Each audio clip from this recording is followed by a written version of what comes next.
Babies are budget busters. See how to plan now for money matters later. Also, the tricks restaurants use to get you to spend more. How to make sure you don't get scammed on tickets to entertainment events. The next 30 minutes is dedicated to saving you money in as many ways as possible. Let's start tonight with saving money for your family. We reported recently on a new government survey which places the cost of raising a child at $250,000. But first-time parents can cut some of those costs by bringing up baby under some simple principles. Parenting and baby care website thebump.com recommends using the time before baby arrives to craft a new budget. Figure out what extra money you have each month, what money you can have once you cut back on a few things, and really start to keep track and put that money aside if you can. So put it in a savings account, another account, and live off of your new budget for a few months before the baby arrives. The Bump advises 3 B's to keep costs down. Buy in bulk from big box and warehouse stores. Borrow items from family and friends. Bargain hunt among secondhand outlets. Better for items like clothing, less for items like strollers and cribs that could be outdated in terms of safety requirements. And don't be shy about putting those big ticket items on a registry. You might think that somebody isn't going to spend, $500 on your baby shower, but a few friends might go in together. Your mother and your grandmother might go in together and get one of those items for you. Childcare can make up the bulk of expenses. One idea? Splitting the cost of a nanny among family and friends who have children the same age. When it comes to eating out, that dinner bill can be really hard to swallow sometimes, but you deserve to treat yourself every now and then, right? So tonight we show you how to keep more of your money by revealing the tricks restaurants use to increase your dining bill. A recent study from Cornell University analyzed more than 200 menus and the selections of more than 300 diners. The research found that items with bold, highlighted, colored text or items set apart from the rest of the menu in a text box attracted more attention and made diners more likely to order them. And a few extra words in the description of a menu item translated to 28% more sales. When a seafood fillet, for example, became a succulent Italian seafood fillet, diners were also willing to pay an average of 12% more for that meal.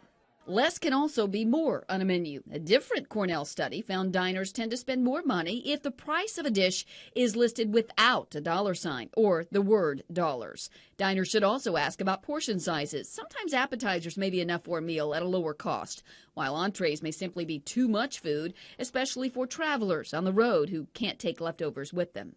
For consumers looking to save on dining out, the slow summer month of August also brings Restaurant Week to a number of cities where diners can sample new places with special fixed-price menus and restaurants can fill tables with customers. Also, don't forget to check online for coupons or specials that can reduce your bill when you go out to eat. Also, keep in mind if you have to stop by the ATM on your way to that restaurant, use a machine that's part of your bank's network. Bankrate's annual survey shows people are paying more than $4 every transaction, all to access their own money. A 5% increase from the year before, and it is expected to keep rising. One way to avoid paying those fees is to grab your bank's app. They often come with an ATM locator to help you find a machine right there in your network. You can also make a small purchase at a store and then choose cash back to avoid those fees. Whatever you do, Bankrate warns to always know exactly how much you have to spend. Overdraft fees are also averaging nearly $33. They are up as well. Well, with the holiday season upon us, you may have the opportunity to enjoy some special events on the town. And if that event involves buying some tickets, tonight we'll show you how to avoid getting scammed on your next purchase. The internet gives us so many options to buy big tickets, but buying from a seller who's not legit will leave you outside looking in and a few dollars lighter. The National Consumers League recommends buying tickets with a credit card. This gives you the best protection against unfair or unauthorized charges. Also, buy only from sites that will replace or refund if you get invalid tickets or if the event is canceled. Better Business Bureau says research that section, row, and seat number beforehand to make sure the seat even exists. And finally, avoid scalpers outside the venue. There's no way to research them, and you could be left paying for what amounts to fake tickets. Keep in mind, many events do not allow third-party companies to resell those tickets. So if you buy your tickets from them, they might be accepted at the event. They might not. It's always a good idea to check the rules on the event website before you buy. Popularity of Uber, Lyft, and other ride-sharing companies continues to grow. They're supposed to offer low-cost options to cabs and limos, but if you don't know all the rules, they can create an expensive surprise. Reporter Kristen Severance shows us why.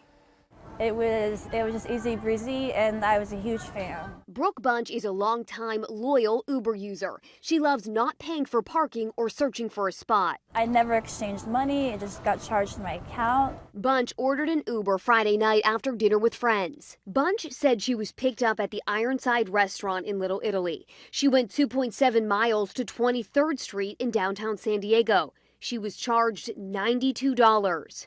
I thought this has to be a mistake. There's no way they could charge $92 for a 2-mile drive. Bunch normally pays $7 for that same ride. That's more than 13 times the normal rate. But $90. I mean, I could have flown to San Francisco. Bunch contacted Uber. They told her this was because of surge pricing. It basically works like supply and demand. So the more requests that come in, the higher the price. It's to entice more cars and drivers to get on the road. When more cars are on the road, the prices go back down to normal. Uber says customers are always notified in big, bold print if surge pricing is in effect. Bunch said she wasn't. That definitely did not happen to me at all. Surge pricing problems have been popping up all over the country. A Baltimore woman started a GoFundMe account after being charged $362 for a 20-minute Uber ride. The BBB recently gave Uber an F because of these complaints. Team 10 looked at the other ride-sharing apps. Uber's main rival is Lyft. Lyft has higher prices during prime time, but caps at 200% higher than normal. Uber doesn't have a cap. A third option is Sidecar. They do not use surge pricing. Sidecar is the only app that allows you to pick not just the driver, but the price too. Bunch said she was always just an Uber user until now. We'll see. Anything but Uber. You go pick people. For more information about the cost and the restrictions on Uber and Lyft, you can visit fox17.com and click on Fox Links. 8 in 10 kids will need braces. How to save money and still get that great smile.